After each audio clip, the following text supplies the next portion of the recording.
Hello, and welcome to another episode of Funnelocity, the B2B podcast that takes a close look at the different stages of the sales and marketing funnel and addresses the challenges and opportunities faced by the people tasked with delivering results. I'm Enrico, president of Market One and your host. Today, we're focusing on the top of funnel, specifically on the BDR role and the challenges around building and running a successful BDR function within an organization.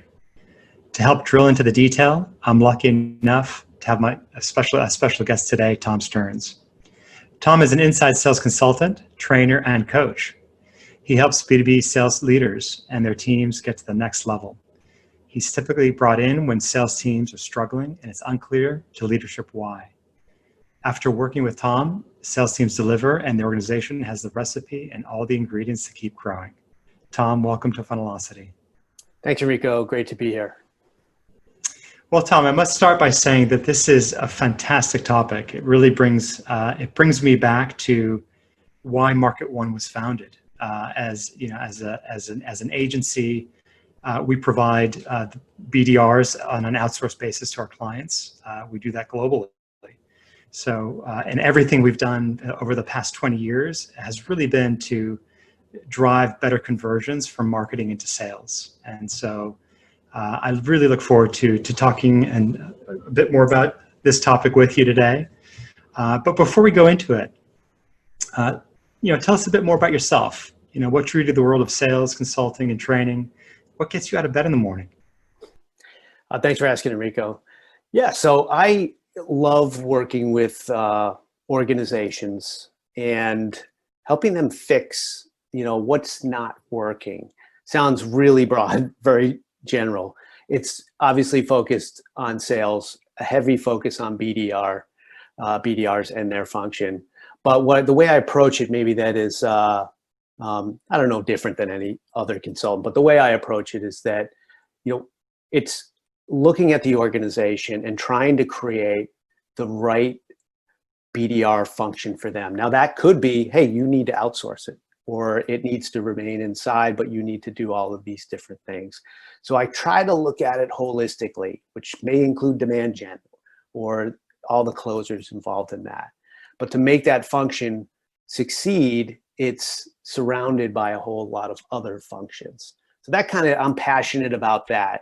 And then the flip side of that is, maybe not the flip side, but the additional side to that is that the individuals, those BDRs are great people to work with. And I get a lot of excitement, I guess, when I see a good sales rep, a good BDR, a good person just get better, improve, and the sort of satisfaction in coaching them to the next level. So I'm trying to look at it, what's the ecosystem they need to work in to really succeed, and then what are the individual skills that person needs, whether it's the manager or the BDR. Those two things really just keep me passionate about the job that I have right now. That was probably a long answer. Interesting. No, thanks for that. And I guess before we drilling into specifics of, what are the different aspects impacting different teams impacting BDR, I guess we should probably define the role a bit more. So could you share with us, how would you describe the BDR role within the organization? Yeah, great question. So within an organization, a BDR, and by the way, a lot of companies sort of mix up their acronyms. You may hear an SDR, you may hear an LDR, an ADR. There's lots of terms for this. BDR traditionally stands for business development rep. They're basically somebody that is either working inbound leads and qualifying those leads to be handed off to an inside sales rep, an account executive, a field rep. It depends the organization, but it's basically being handed off to the closer. BDRs also are working completely on an outbound basis, where they are calling out on leads, or they're calling out on accounts, again, to get some interest out of the prospect, qualify it to the definition the organization is determined. But usually, you would probably define this better than me, Enrico, but the top of the funnel, it's reaching the opportunity stage, where now an experienced salesperson can take that customer through the rest of the buyer's journey to sale and future advocacy. It's interesting. You use the term kind of, they're outbound, right? They're calling on leads or they're calling on accounts. And I certainly think of them, as calling leads. These are typically hand raisers or perhaps marketing generated responses. In this day and age, maybe a scored lead coming through out of a marketing automation, so an AQL. And we at Market One we actually refer to that as inbound follow-up or response management. And that's very much a kind of more of a high volume based activity. And then absolutely there are BDRs or SDRs, as you say, that are outbound, focused more, that are more account centric, working an account, mapping it out, profiling it, and trying to uncover, what are those business pains and business challenges that are going to drive that account to perhaps purchase a solution from said company. And then it gets handed off to the sales team. And I almost think, and we've had this conversation before as to kind of, the shape of the funnel. And in some ways, I feel like BDRs operate at that top of funnel, which is not funnel shaped at all often, right? It's probably this kind of always on, it's more circular, and their job is to get a prospect, a customer into that's actively engaging in a buying process into the sales funnel for their organization. So that's kind of how I think about it. Yeah, I think that's a good definition. Absolutely. And now, so once having defined what the BDR role is, where do we think where does it sit in the organization? So who do you see owning the BDR role? And this is kind of a leading question. So, and what are the pros and cons you feel depending on who owns this function? Yeah, that's a great question. And by the way, I don't know that there's a right answer to this. I think, fundamentally it's the mindset of the organization, how they work together, and meaning they, demand gen, marketing, and sales. I tend to think that this is a role that sits in the sales organization when it's inside the building, and Insource, if you will. And the reason I think that has worked well in the organizations that I've worked with is that it is a sort of a progression into a sales role. So a lot of companies, when they're building out this function internally, are hiring younger people that are entering the sales force. They want to become salespeople. It's a part of the sort of entry into an organization to ultimately have a career in sales. Not always that way, but the role itself is, often calling on leads, having conversations, a lot of, very specific one-to-one email, social engagement, all these ways that we have to kind of get into an account is very like becoming a salesperson. It's learning how to have those conversations and qualify is definitely where you develop the foundation to then become a closer, a seller. So the skill set feels more sales. Now, that doesn't mean it can't be run by marketing, but a lot of not run by, owned by marketing. Like I don't fundamentally think it can't be. And by the way, the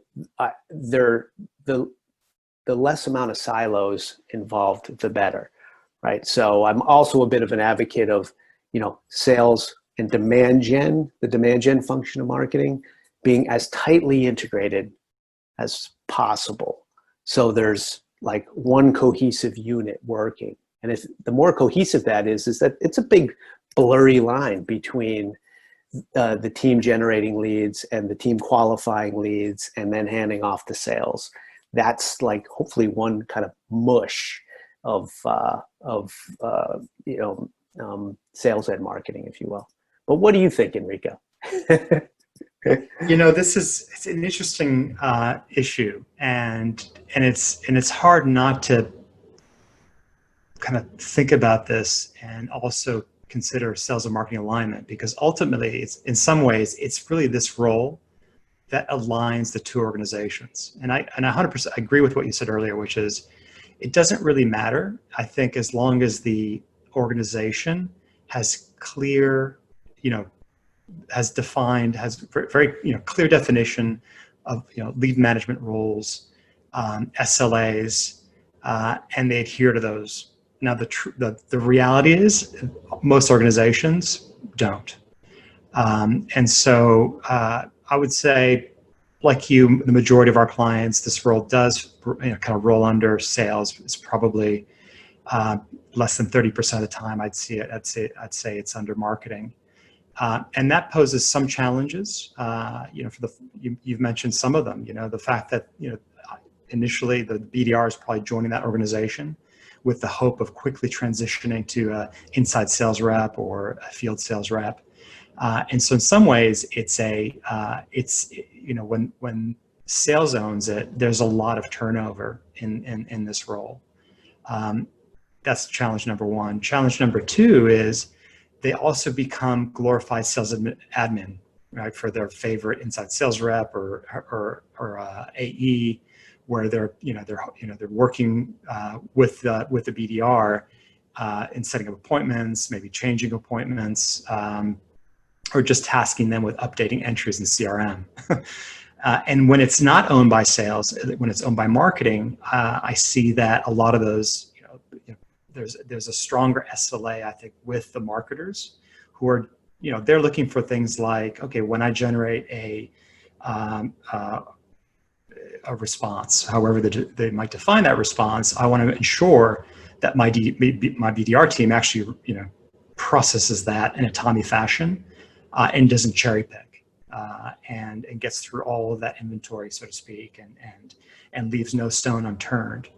And as I spoke about before, where the BDR role is really top of funnel, it's more of a circular. They're not, these prospects aren't in the sales funnel just yet.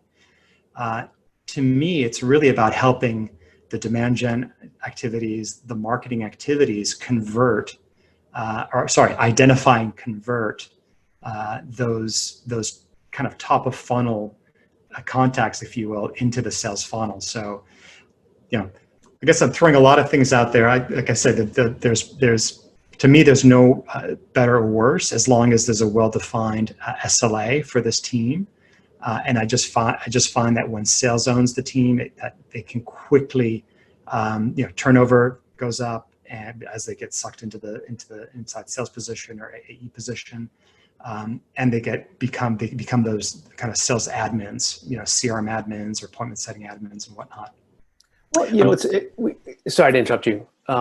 It's worth kind of maybe taking this apart a little bit too, because there is maybe it's called the SDR function, right? The sales development role, which is the outbound prospector, the one that doesn't have a lead.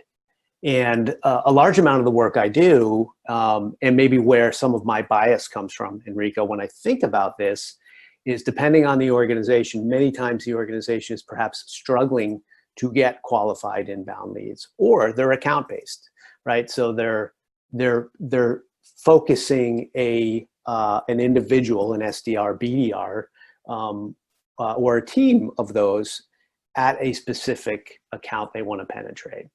And marketing is hopefully generating some inbound or some interest there, but then you have the individual that needs to get a meeting at one of these top 200 accounts in their territory. And that role of calling out on it, trying to get in there without necessarily a true hand raiser or enough data. I work a lot with those individuals. So, I feel the challenges they have, and they have to be, very close. They're often teamed up with an account executive, an inside sales rep, a field rep. It depends how your pod structure is or your territory structure is. But where it's often when there's not enough inbound, also how do we augment that? Absolutely, yeah, no, that those, call them those account-based SDRs.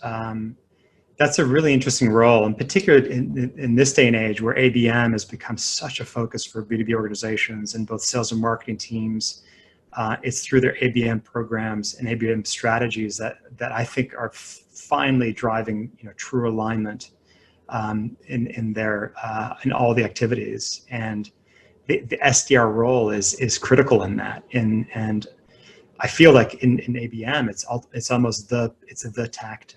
Certainly when it's a one-to-one or one-to-few, it's from an ABM campaign perspective and program perspective, that account-based SDR role becomes critical and to the success of that ABM program. So it's an interesting, I think, evolution of the role, and it's certainly something that we see, and we also see clients outsourcing. It's a lot easier to outsource that type of activity because you can ring fence certain set of accounts that are perhaps white space accounts, and give those to an outsource partner like a Market One and say, okay, Market One, you own this segment or these 200 accounts. Go and develop some account profiles and opportunities and engage with these accounts and drive next steps for our sales teams. So I guess when we talk about these different roles that SDRs play, Tom, what do you think? What's the skill set that you're looking for in recruitment? And I guess it probably depends if it's more of the inbound or outbound that we've been discussing. But how do you think about recruitment, training, skills, et cetera, et cetera? Yeah, great question. Absolutely. So yeah, there's some key attributes that I think are pretty consistent in the industry that you're looking for this role. One is a competitiveness, if you will. Like when we screen for this role, we're looking for someone that is definitely competitive, right? They want to be at the top of the leaderboard. They're willing to put the reps and the effort in, because it is a lot of reps, right? It's a high discipline, high activity role, and there's skills involved in there. So competitive, not to the point of cutthroat, right? So you're looking for, hey, we want someone that's competitive, but is also a team player, right? We want the team to rise first, and then your individual performance is absolutely a part of that. So it's a bit of a blend. Curiosity is one of my favorite attributes, and it's kind of industry-wide. Everyone's kind of screening for curiosity. Curiosity is so useful because if you are, say you're getting dozens of leads, dozens of companies, or you're tasked to call on companies and individuals, if you're genuinely curious about what someone has to say on the other end of the phone, or genuinely curious about how their business works, it serves you very well. It helps you do more research, come more prepared, but then really just wanting the answers. You listen better, you ask more questions like, what does that mean? And that creates great conversations. And a lot of, qualification is really the art of the conversation. So curiosity is definitely another one, which is my favorite.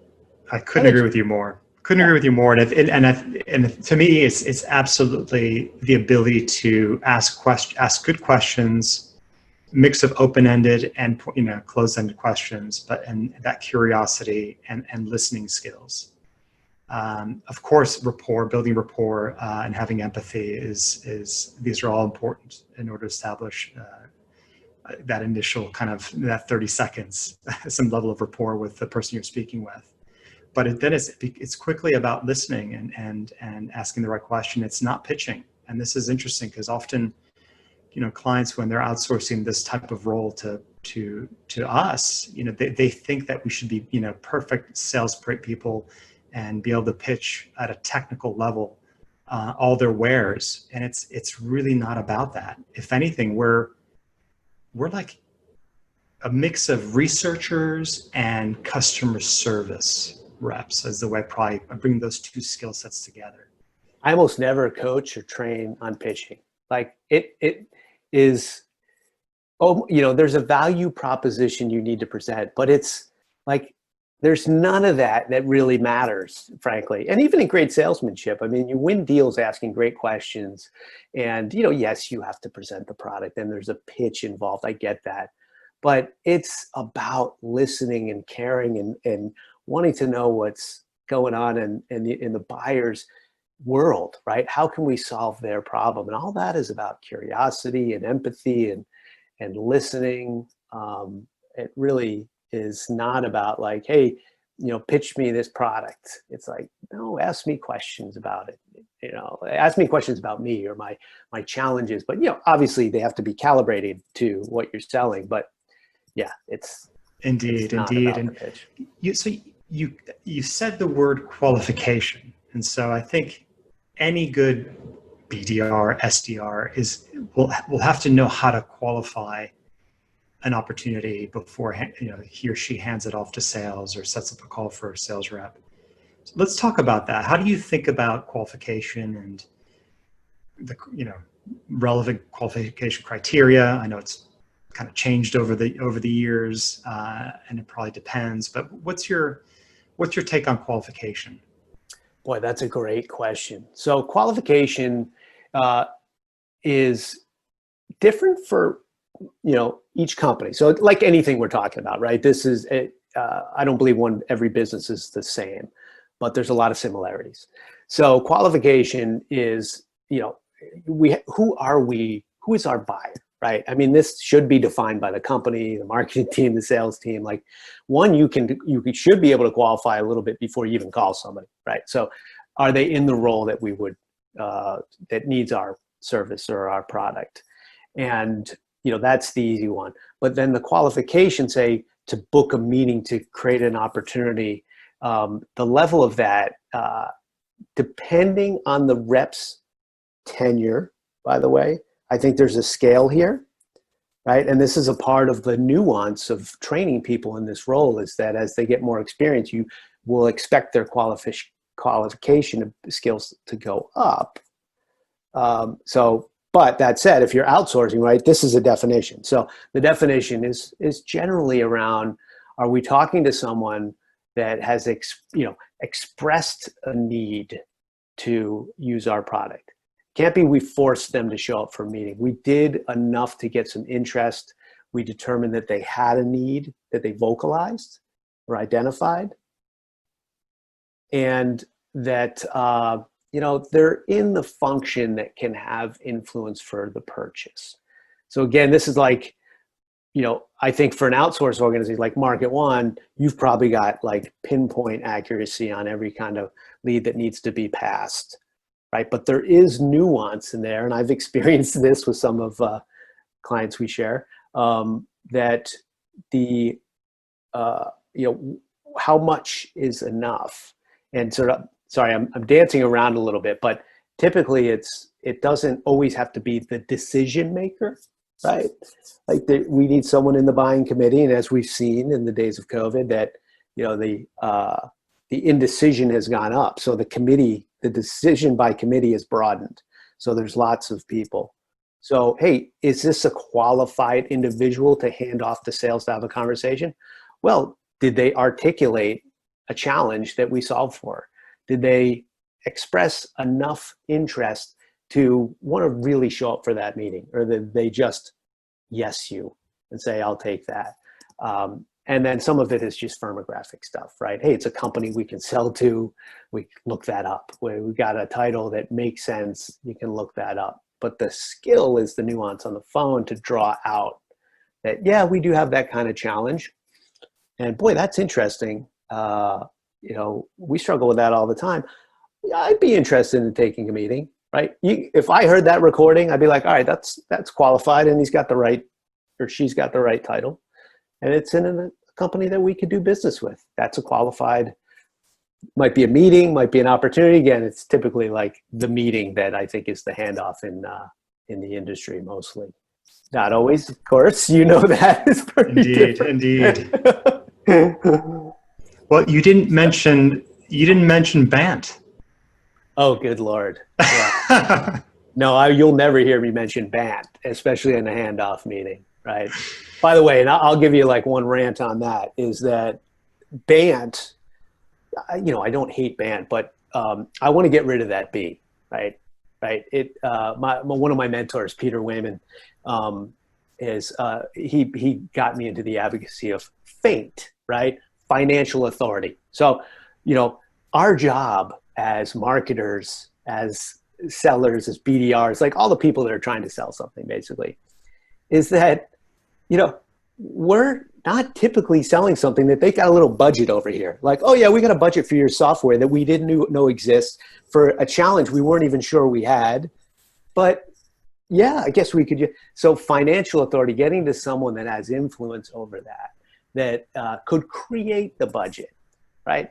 That's what matters. So it does drive me crazy. It's like, well, I asked them if they have budget for this. It's like, they've never heard of the kind of technology we're selling. How could they have a budget waiting for us? Our job is to influence it. Wow, we should invest in this new technology because it's going to help us really get to the next level. So we'll create a budget, right? And then authority, yeah, we mentioned that. Needs and timing, right? I didn't mention timing because I think on a typical initial interaction that, if they haven't got a budget set aside, say you're selling sorry for the rant, Enrico, but say they're selling a knick-knack that, they have budgets for, we need to move them from the competitor to us, then maybe you might be looking for a budget. And then timing, like when's your financial calendar up? When do you spend your money? Maybe that stuff makes sense. But for a lot of solutions, and I'm coming from my area of like a lot of SaaS solutions. I work with a lot of customers that have very complicated solutions that often buyers don't even know they need. So the actual timing of when they're going to roll out something like us, that's not going to exist either. Sorry. So you've said, well, first of all, it's refreshing to hear a colleague of ours say that, Bant, it's a 4-letter word. And in so many ways, I couldn't agree with you more. I think there's a time and place for strict criteria on qualification criteria. And typically it's when you've got high volumes of inbound for a relatively straightforward product that's well-defined and there's budgets for that product. And maybe it's probably less than $25,000 is the average order size. So, as you kind of get into that, if you play in that realm, then I think, a good qualification is important to handing it off to sales. But that's often, like yourself, a lot of our clients are dealing either in, perhaps even net new technologies where to your point, their clients don't know that there's a solution out there for the challenge or problem they have, or they're dealing with deal sizes that are well into the 6, if not 7 figures. And I think as you kind of go up the deal size, you've absolutely got to reduce the qualification criterion and make it more around what you've said. And so it's not all about Bant, but it's more about making sure you call it the buying unit, authority. You can define authority relatively. You can be relatively flexible. The key is to make sure you get that right with sales, not marketing. And then need, right? What's the need and what's the compelling event, right? So is there urgency behind that need or not? You kind of want to get a gauge as to how painful, right? How much pain is the client in? And so, authority and need are really important. But, back to the marketing and sales discussion we had earlier, marketing will always say, regardless of what campaign we're running, even if we're calling into large complex accounts where the deal sizes are to the 6 or 7 figures, they'll most likely always ask for Bant.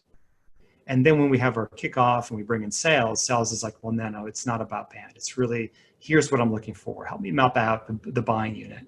Help me understand what are the key, where is this account? Like, are they going through big, M&A transaction? Are they just trying to ingest a massive acquisition they've made? What are their priorities? And are there solution areas that we can support them on, in the future? And ideally is, if they want to help eventually write an RFP if there's going to be one. And the problem with a Bant is if you get to the point where it's actually been Bant qualified, it's too late and the sales rep knows it. And so they'd much rather be into that opportunity earlier. And so it's a tough one because, marketing wants us to do it one way and sales wants us to do another. That's such great Thanks for adding all that to it, because so much complexity to it. But you hit on a point there that I think is really important, is that that's where the relationship between sales and marketing really matters, and the individuals that are qualifying leads, because if it's a silo and there isn't a discussion about the handoff point, what really matters, what we're trying to accomplish, and we're not cohesive and aligned, then one team is making an assumption. Marketing might be like, hey, we're paying for this outsource agency. We expect Bant because we need to get what we're paying for.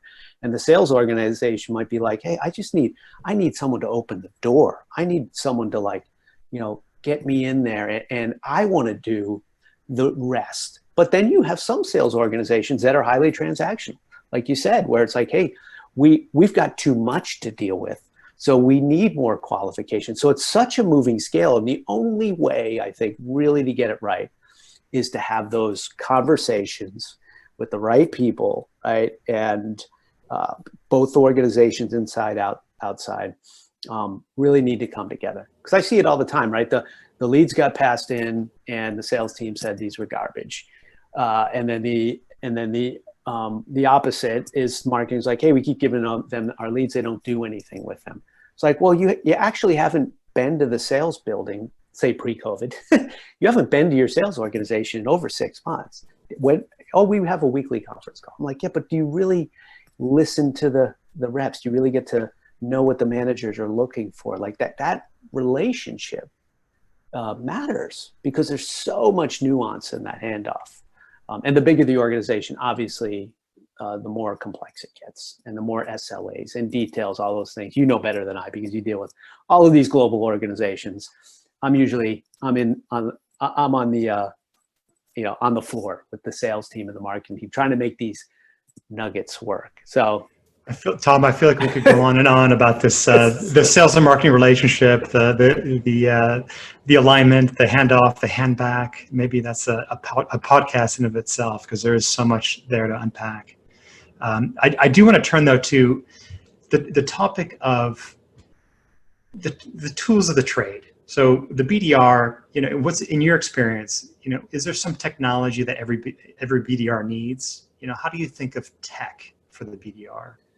Yeah, so I want to start that by saying that I like the model of mindset, skill set, tool set, that order matters, that ultimately the tool set, the tech stack, all the tools that we give BDRs, that we give our teams, if they don't have the right skill set and before that the right mindset, you're going to waste a lot of money. Right? It's an oversimplification. So I do want to start there, because I do believe that for most of the BDR teams that I work with, BDR SDR teams, and I do want to add that back into this definition, Enrico, because again, many of the teams that are outbounding and inbounding, it still matters. I think that some of these tools are necessary, and that's obviously, you need a CRM, right? You need most every company has a CRM. You need some kind of CRM, so you have a single source of truth for the data around your accounts and your contacts. You definitely need that. And then beyond that, in today's day and age, where we need to reach people, and whether it's an inbound or an outbound, having a phone number, an email that you can reach someone at is important. So third-party data is useful, and that is anywhere of a combination from tools like Lead IQ, Zoom Info, Seamless. Like sometimes those extra databases that are going to give you additional contact information, I think, are very, very useful, especially if you're in the role where you have to go find people and outbound, or find your way in. We can talk about that related to COVID in a little bit. And obviously LinkedIn. I don't know that Navigator is always necessary. Like, I don't have a Navigator. I have it through clients, but I use the free version of LinkedIn and do a pretty decent job. It's quite revealing, isn't it? Even in of itself, isn't it? Yeah. Yep. Yeah, So I would I agree think with that. those are good. There's two other pieces of technology that I'm huge fans of. One are these sales engagement platforms, SEPs. These are things like SalesLoft, Outreach, Groove. So in that function, if again, depending on how much work you need to reach that person, they help the efficiency of that. But the last one is, forget the category that was created for this, but conversation intelligence software. This is, the ability to listen to and analyze recorded conversations, Gong, Exec Vision, Chorus, or internal systems, where you just record. Because is that for training purposes, or is that for it's for to training? inform? Yeah. I'm sorry, it's for training, coaching, overall performance improvement, and also sharing of information. So these tools have come so far that one is that I got into them for coaching purposes. So 10 years ago, when I had my own sales team, I would spend the weekends at my daughter's swim meets listening to WAV files and typing up notes on coaching notes for my reps in a Word document, because that's the game. That is the game film. The conversation lives in the call, which is, the only efficient way to really study that is through a call recording. You can always, the old school way, remember, plug into a headset next to a rep and listen to them.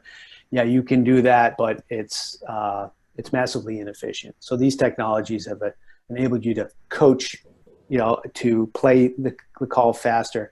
But they've gone the next level where there's all sorts of data in these calls. Trackers, you can add trackers. It's like, hey, I want to see filler words that my team uses, and you can program the keywords right into the technology. You can say, okay, Bill used 85 trash filler words in 20 minutes, where Steve used 4, right? So how do we kind of clean that up? So I'm really into the weeds of that. I think is the next level, and that's where mostly I get reps to improve. We listen to game tape together, which is their call recording, and we coach, and then we study patience scores, which means how often do you interrupt your buyer? How much dead air happens between the buyer finishing what they say and then you saying something? So there's the patience scores, there's talk listen time. All that stuff is really geeky, but those are the little knobs you can tweak. And I imagine, your teams around the world are, listening and being like, okay, we need to kind of help this person get better. How do we do that? We listen to some of their calls. We read their email, things like that. So sorry, I've spent a lot of time on this. No, that's super interesting. And you've covered a lot of ground there. And I guess there's 2 areas that just spring to mind that we've seen companies maybe not necessarily not do a great deal with. One is around data, third-party data, specifically intent. And I'm just curious if you've seen your clients use intent data in a clever way with this role. It's getting better, right? I can't say that I've seen any client crushing it with intent data, but it's getting better and easier. A lot of these third-party technologies like ZoomInfo, are serving it up within their platform.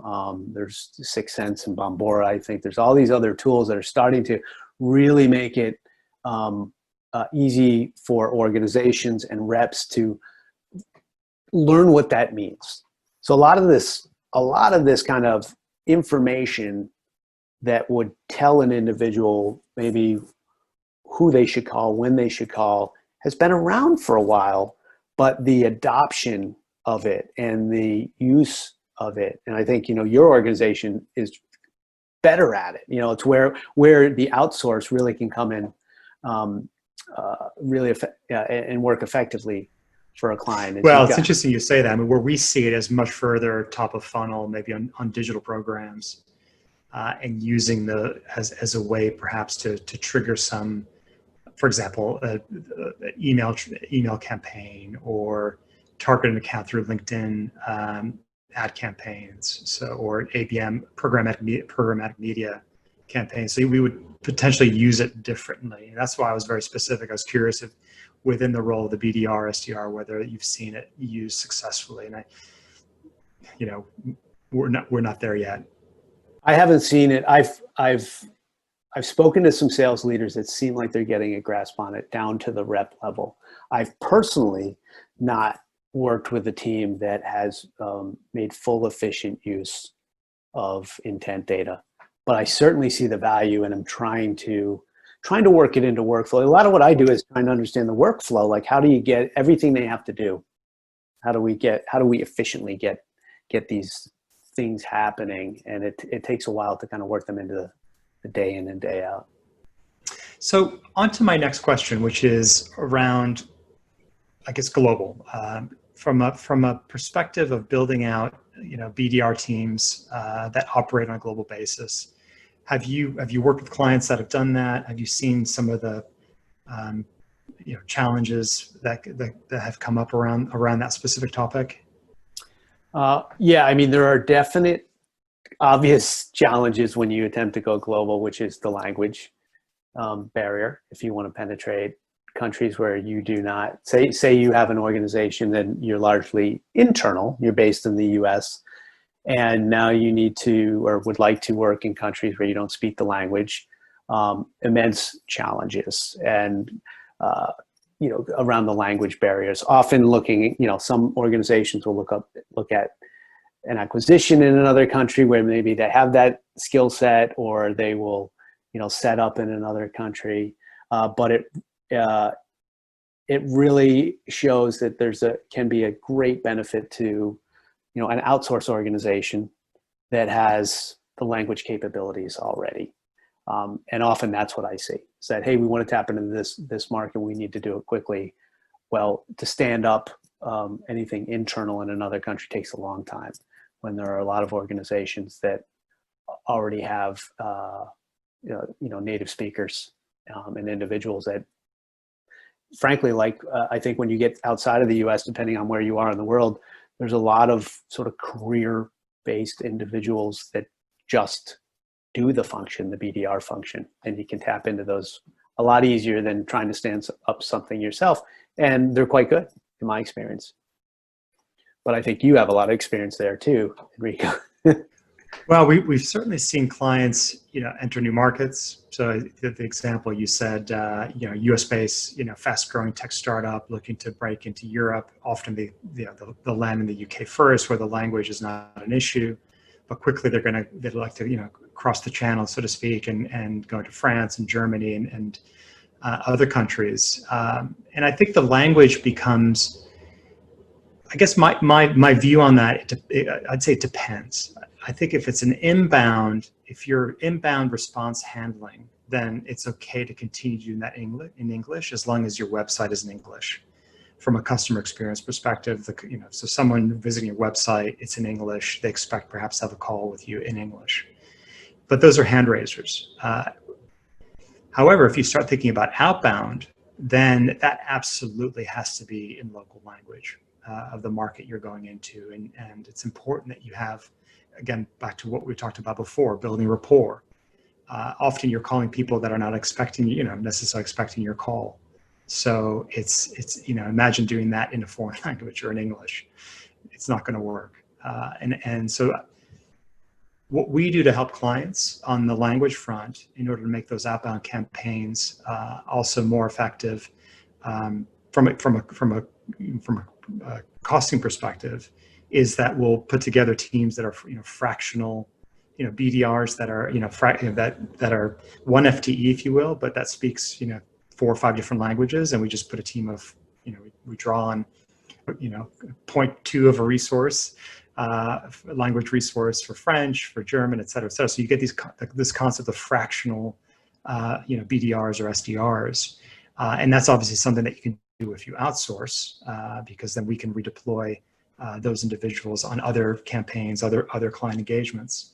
But it's not something you can do. It's not easy to insource a fractional resource. Obviously, you need to make sure you keep the person busy. So if you're going to add a language, whether it's German, French, Italian, Portuguese, you're going to have to make sure that that person is fully utilized if they're insourced. And of course, on an outsource basis, you can absolutely engage, kind of fractional headcount, which is kind of an interesting concept.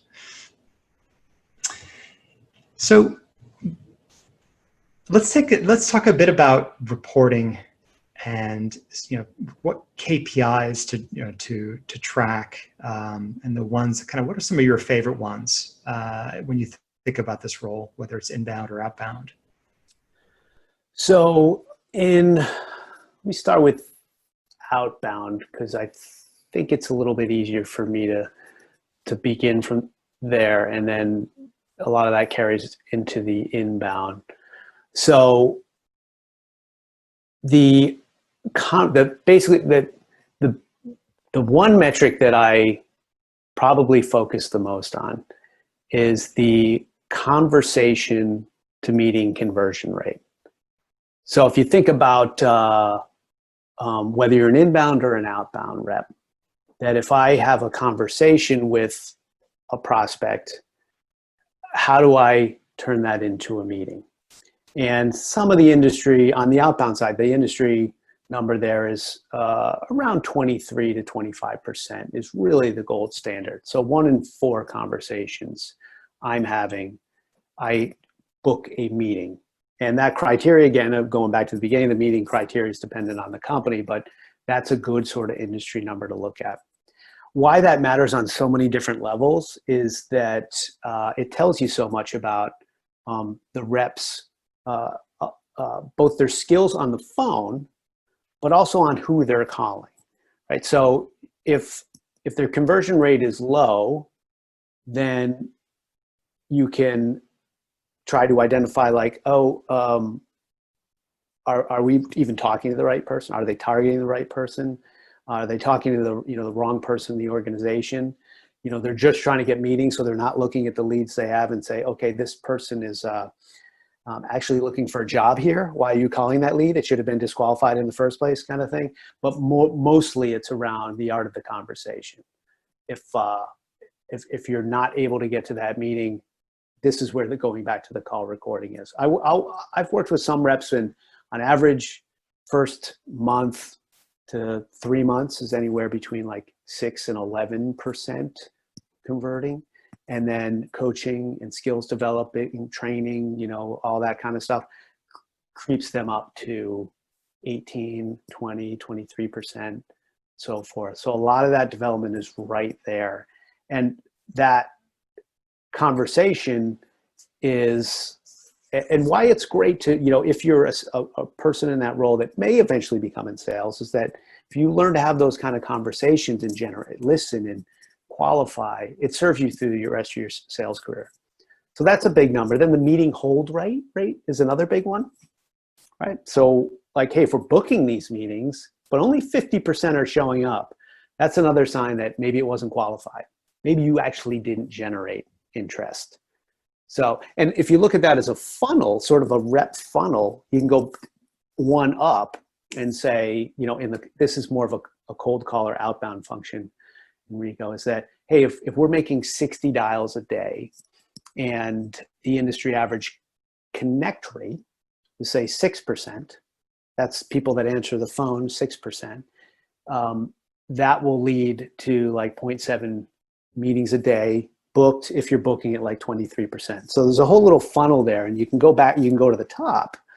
And then if you're not connecting at 6%, this might be the question you ask is like, okay, what number do we have? Whether inbound or outbound. We're getting inbound leads, and all the inbound leads have a receptionist number, and we can't get to the buyer, right? So now we're going to email, and they're not replying to their email or anything. So that kind of connect rate is an easy one to look at, a sort of data source and time of day you might call.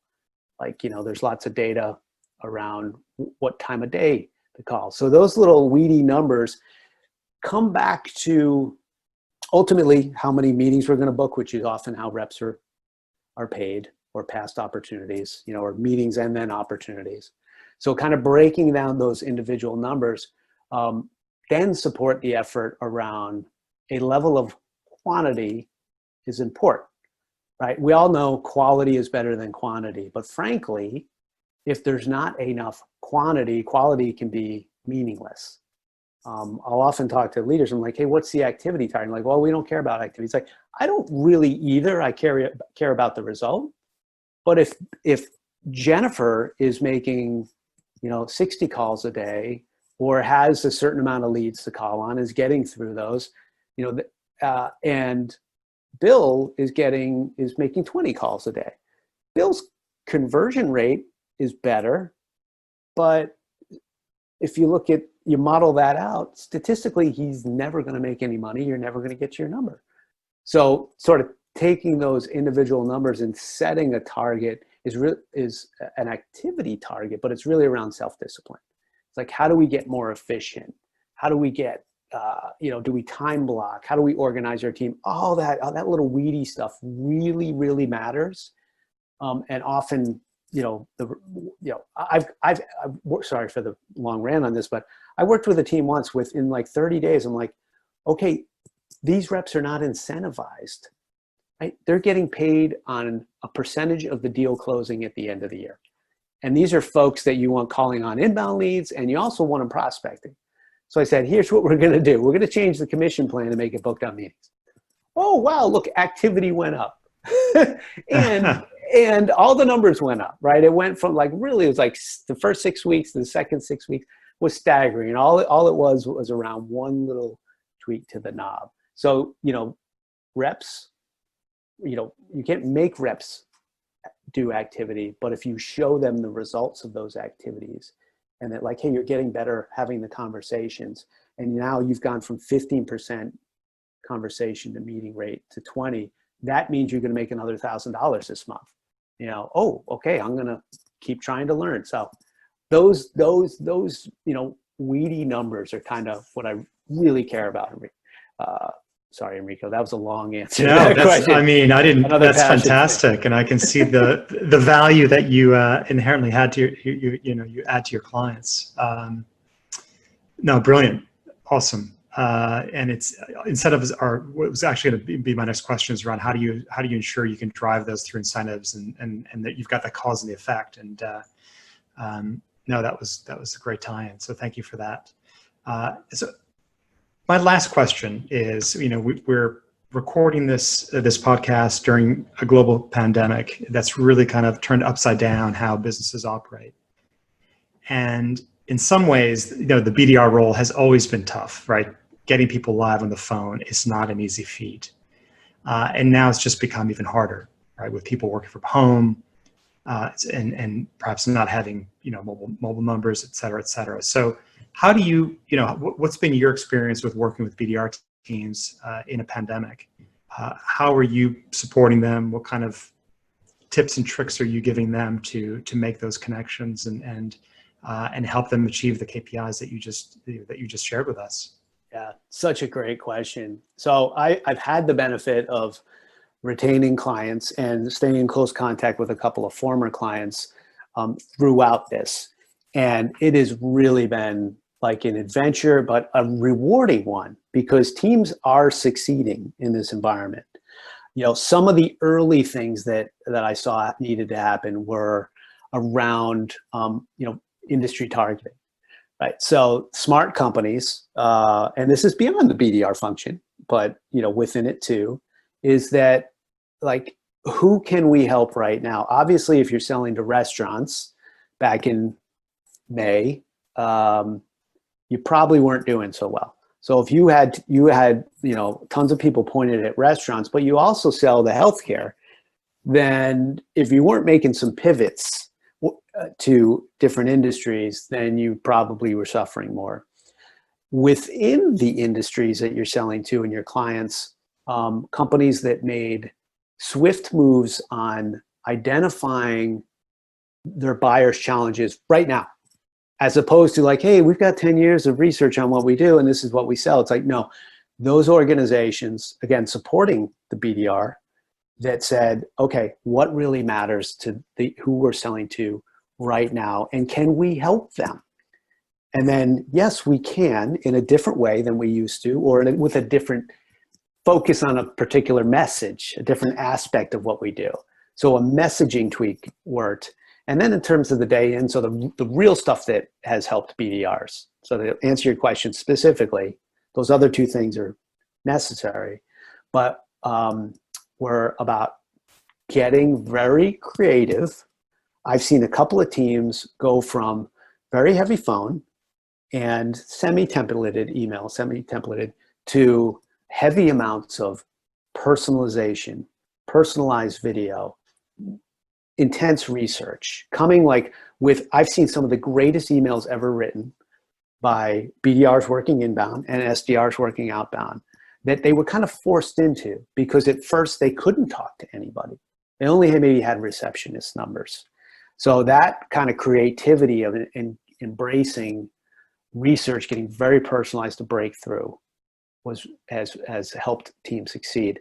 That said, some of these data sources released mobile phone numbers very quickly, and teams that had more direct lines that some of their buyers were forwarding to their cell phones working from home, rebounded pretty quickly. So maybe like a month to 6 weeks without connect rates dropping down to 2%, and then by July back up to 5, 6, 7%.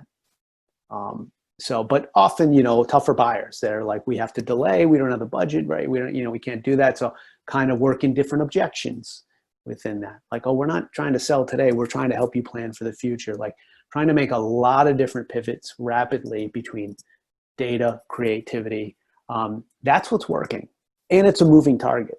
So the managers that studied this stuff day in and day out and said, okay, let's, Marketing rolls out a bunch of webinars. We got something new to maybe help our clients with, and then people got burned out on virtual webinars because all the video they're in. So okay, we got to make another pivot.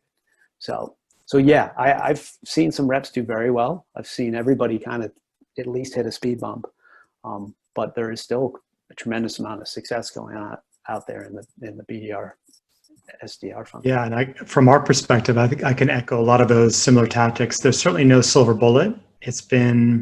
But it's a mix of, getting access to the right data, using different channels, right? Not just the phone, but mail. You mentioned mail, in-mail, show me, you know me emails, as we call them, make them relevant, and even switchboards. Switchboards remain open, so we can still sometimes get transferred out to someone's cell phone, and so sometimes the switchboard operator is working as well. So it's just a question of, trying them all, doing all those sequences, and hopefully getting through. And if you're leaving the right message, whether it's a voice message or a email or in-mail, it typically gets the right response. Either it's, oh, I'm not the right person, but speak to my colleague so-and-so who's researching that topic right now. And so we get the referral, and that's, as you know, in our business, referrals are worth their weight in gold. Yeah, and it's never been an easy job, like you started this question off with. So it's it's a grind, right? You got to stay at it. It certainly is. But Tom, I must admit, today was not a grind. I love this chat. This has been awesome. Really enjoyed speaking with you today about the BDR role. So thanks for joining Funnelocity. My pleasure. Thanks for having me, Enrico. I really enjoyed it too, and maybe we can keep this conversation going soon. Yeah, we can dive into some other topics. Keep that for a future podcast. So, well, let me say to my listeners, if you've enjoyed this podcast, you can find more episodes and learn how to subscribe for future updates at market1.com/Funnelocity. Thank you very much.